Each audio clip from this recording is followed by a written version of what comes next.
Hello and welcome back to the review and analysis of the match between Brighton and Arsenal played at the Amex Stadium, game week 16. Now, focusing on Arsenal, they played a good game. They were good in possession, very good in possession. No, very good. Definitely better than last match than they were in possession. Out of possession, definitely could do better. They did not press from the front, and because of that, Partey was caught out in the center. Okay, we'll come back to that later. They were good at counters. They scored 2 goals from counters, but this was more down to, shockingly, lack of fallback from Brighton than brilliance of Arsenal. But yeah, you have to give them credit. Arsenal were good at counter. Yeah.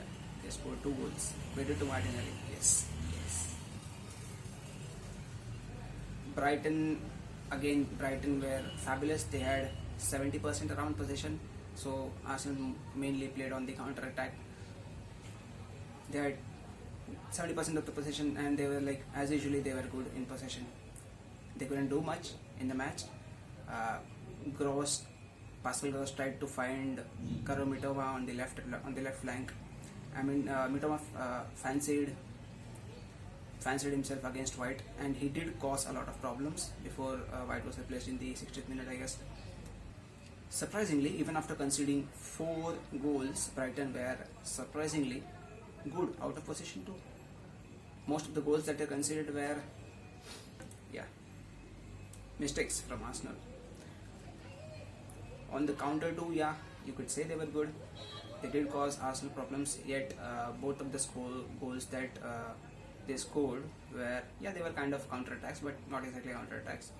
The second one was definitely a mistake. They did cause problems, but not any clear-cut chances from counter-attacks. So overall they were good. This was a very even game. Both the teams were evenly matched, but the game was decided on errors and moments. Moments in the game decided this whole game. Apart from 1 or 2 controlled bit of brilliance, the whole game was decided on moments. Now there are 2 facts that we could talk of about Brighton. If you saw, there were a lot of Mexican standouts in the game, as Brighton mostly play against, their game is framed well against teams that come on to them, but Arsenal did well. They stood them off, and as a result, you could see a lot of Mexican standouts in the game. It was quite funny to see it, it laid their whole game plan bare. So Arsenal countered them well on that. And the second one was that Brighton did not track back when Arsenal countered. Arsenal countered, they didn't counter in neck break speeds. They countered slowly, very slowly. Yet Brighton didn't fall back fast. It was shocking to see, and both the goals from the goal from Nketiah and the goal from Martinelli, both the goals came from that. It was a beautiful ball by Odegaard, but still, it was shocking to see that, man. And it was still the 70th minute, 80th minute. It wasn't as if it was in 90th minute. Arsenal were already winning 3-1 or something, So you let them score 1 more. No, man. The game was well within rights for Brighton to go on and win, and they were playing well, but they didn't fall back. It was crazy to see. Another talking point is Arsenal normally defend from the front. They have been pressing from the front, but in this match, Brighton scored 2 goals. The second goal was there's a skill of William Saliba, that he goes from being goal side to not being goal side. That's his magic. And recently it is becoming kind of a thing. We don't want to see more of that, but that's the point, man. And so apart from that, the first goal that Brighton scored, that was a thing of beauty.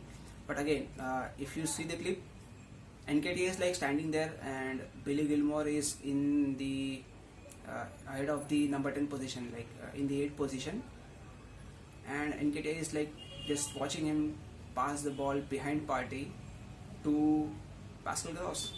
Normally what happens is Arsenal press from the front, so Partey can be advanced ahead from the defensive line. Now here that's what most of the team is based on.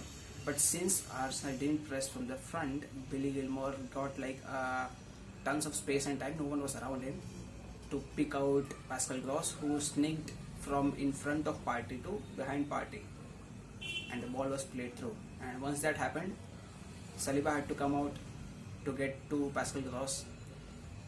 Karo Mitoma ran behind. Then Tomiyasu had to also come out to confront Pascal Gross. I mean, somehow like both of them, Tomiyasu and Saliba came out to counter Pascal Gross, and that left a space behind. Saka got beside Karo Mitoma, but it was too late.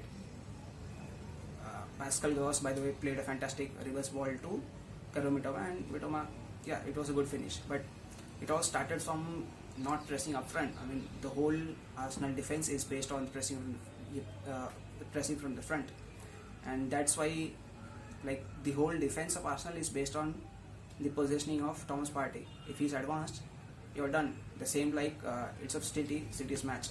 If you saw yesterday, the whole City defense was based on Rodri.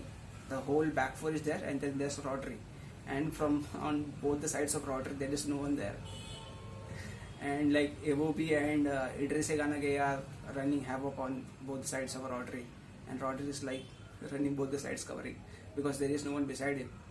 Both Bernardo Silva and Kevin De Bruyne are up ahead.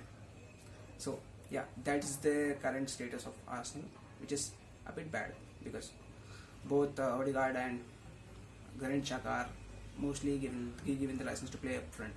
But what was shocking that this happened in a control phase of play. So this was a bit bad because they should have seen that coming. So following the winners from this match, Martinelli, Odegaard, definitely Karo Mitoma and Pascal Gross. Martinelli for scoring, yeah, obviously. Odegaard when scoring and assisting and scoring, yeah, whatever. Amazing man again, once again. Karo Mitoma, well, gave White a tough time, scored the goal, and it was brilliant throughout.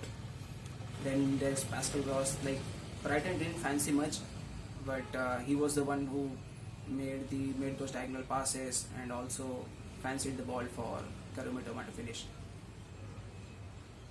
Losers. Now this is interesting. Lamptey, of course, Lamptey would be there. Like, he had a tough time throughout the night. Yeah, he did fancy one or two chances for Brighton, but overall he had a tough time.